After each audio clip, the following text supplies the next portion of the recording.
Indeed, we sent Noah to his people, and he remained among them for 1,000 years, less 50. Then the flood overtook them while they persisted in wrongdoing. Great flood. Imagine such a hurricane. It even uproots huge trees. This is such a hurricane that it takes away everything that lives and moves. The plains are covered with water and rise up to the peaks of the mountains.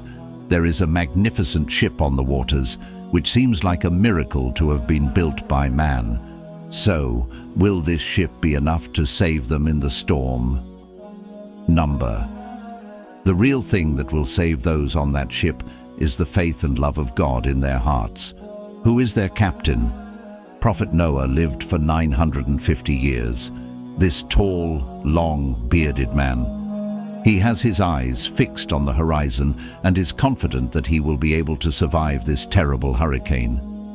There are not only 80 believers on this ship, but also many different animals, species, and various plants.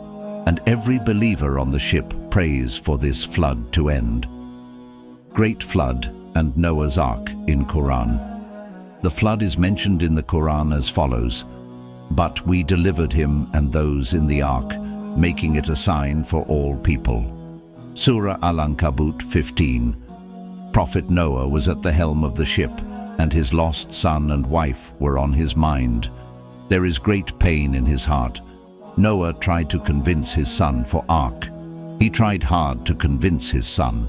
However, his son did not listen to his father and said, "I will take refuge on a mountain which will protect me from the water." Noah cried, "Today no one is protected from Allah's decree except those to whom He shows mercy."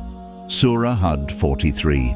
Before Noah finishes his words, a large wave comes between him and his son and takes him away. Thus, by following the soul and Satan, he will be punished in this world for his stubbornness and disbelief. This event, which we read about in the Surah Hud in the Quran, is explained in many parts of the world and becomes a source of lesson. His call to his people to believe in God for 950 years and the miracle of the Great Flood. Great Flood is in nations and other sources, are mentioned in the narratives of many nations, from Scandinavia to Australia, from the Incas to the Indians. The flood has been mentioned in the Epic of Atrahasis, the Epic of Gilgamesh, the Torah, and the Quran over a period of 5,000 years. When Great Flood happened, it is estimated to have occurred around 2900 BC, in the early days of the Bronze Age. There is information about the flood based on scientific and historical documents written on Sumerian and Babylonian tablets. Even though the heroes are called by different names, in addition, the information on these tablets is compatible with the information in the Quran and Torah. The fact that the flood is mentioned in historical sources, myths, and sacred texts is evidence that it is real. Prophet Noah's life story. It is thought that Prophet Noah was born in the fertile lands of Mesopotamia between the Euphrates and Tigris rivers. When the Quran tells Noah's age, it says 50 less than 1,000. In other words, it is known that he lived for 950 years. The Prophet Noah is a descendant of the Prophet Sid, one of the children of the Prophet Adam and Eve. His life comes to the fore in the Quran with his struggle for monotheism against his people, the ship he built, and the flood. Noah means to cry, to be sad, to shed tears. And Noah is not his real name, but his pseudonym and nickname. Noah's people and family said this because they upset him with their denial.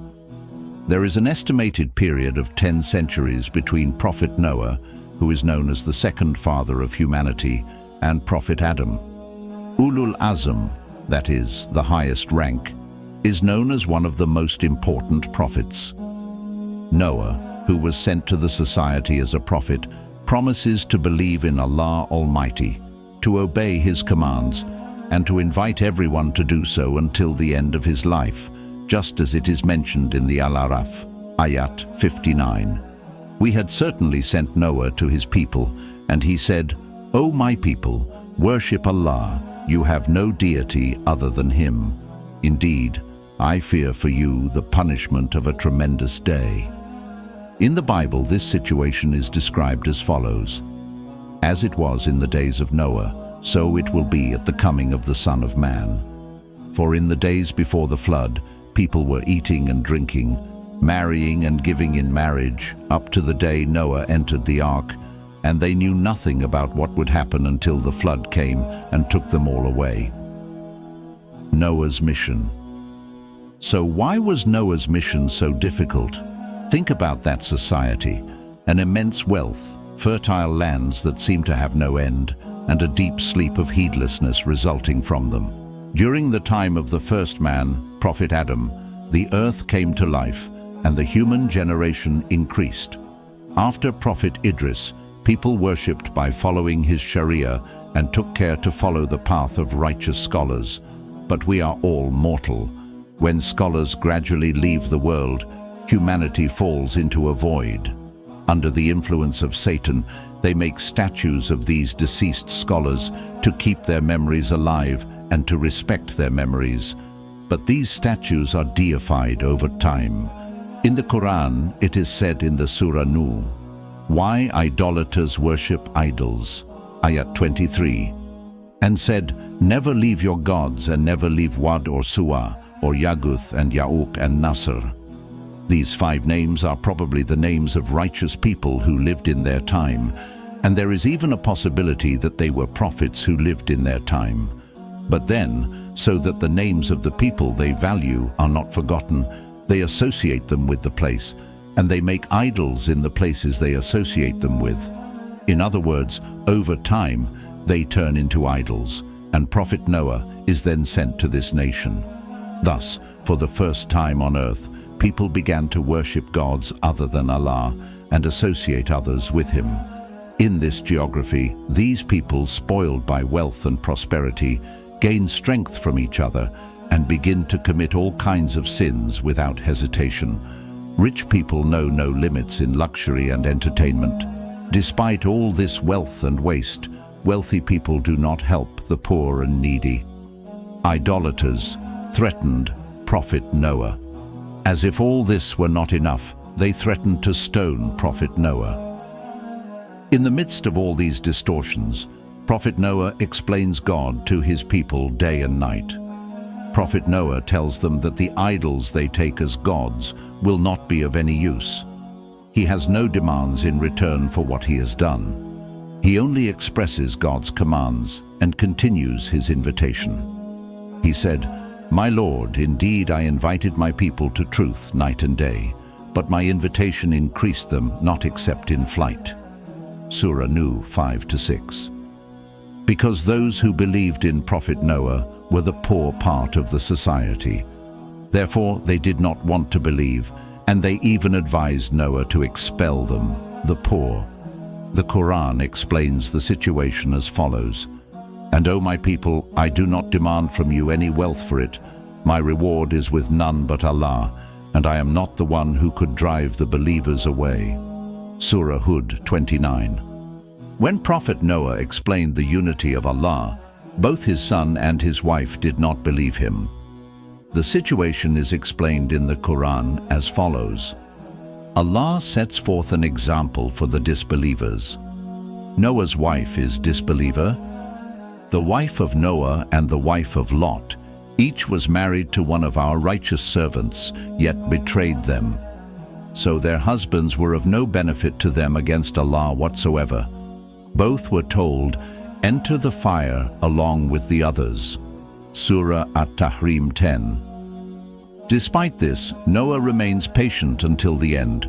His wife betrays him, his son denies it, and he continues to endure patiently for 950 years, and it is reported that only 80 people believed in him.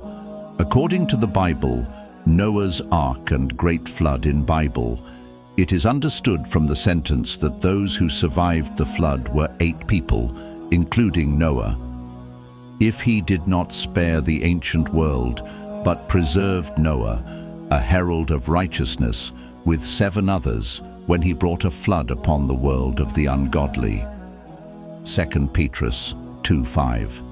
According to Jewish sources, Noah's Ark and Great Flood in Torah, Old Testament, the cause of the flood is the proliferation of human beings and the disruption of order on earth. Sins and lawlessness increased on the earth, and all bodies, human beings, cattle, wild animals, and the bodies of everything that walks and flies on the earth became dirty because of these sins. For this reason, everything started attacking each other. Everything that comes to human beings' minds has become more and more sinful. People could not think of anything other than sin. The Book of Jubilees 5:2. The earth became corrupt before God.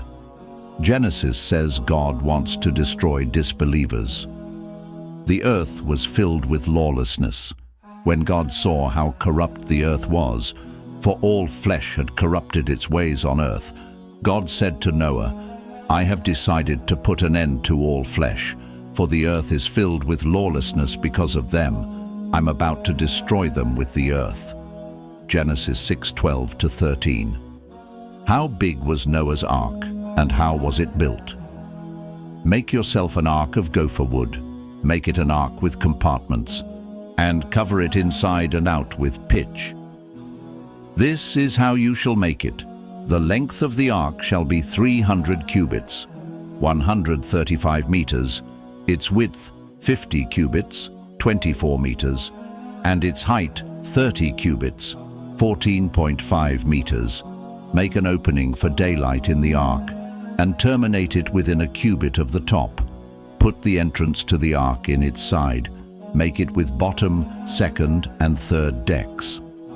For my part, I'm about to bring the flood waters upon the earth to destroy all flesh under the sky in which there is breath of life. Everything on earth shall perish. But I will establish my covenant with you, and you shall enter the ark, with your sons, your wife, and your sons' wives.